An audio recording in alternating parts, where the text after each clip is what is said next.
চ্যাটার্জি বাড়িতে আইবুড়ো ভাত খেতে গিয়ে দুর্গা সকলের সামনে বেদচন্দ্রের মুখোশ ফাঁস করে দিয়েছে। বেদচন্দ্র যে চাটনির মধ্যে বিষাক্ত কিছু মিশিয়ে তাকে মেরে ফেলার চেষ্টা করেছে, এই সবটাই দুর্গা সকলের চোখে আঙুল দিয়ে প্রমাণ করে দিয়েছে।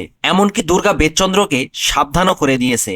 এদিকে বৈধি মুখার্জি ও উৎসব তাদের ওই উকিল লোকটির কাছে ফোন করে যেভাবেই হোক তাদের বাড়ির জামাই সমরেশ চট্টোপাধ্যায়কে ফাঁসিয়ে দিতে বলে, যাতে সমরেশ গ্রেপ্তার হয় আর কৌশিকী ও জগদ্ধাত্রীর মধ্যে ঝামেলাটা চূড়ান্ত পর্যায়ে পৌঁছায় এবং মুখার্জি পরিবারটা যেন ভেঙে তছনছ হয়ে যায়।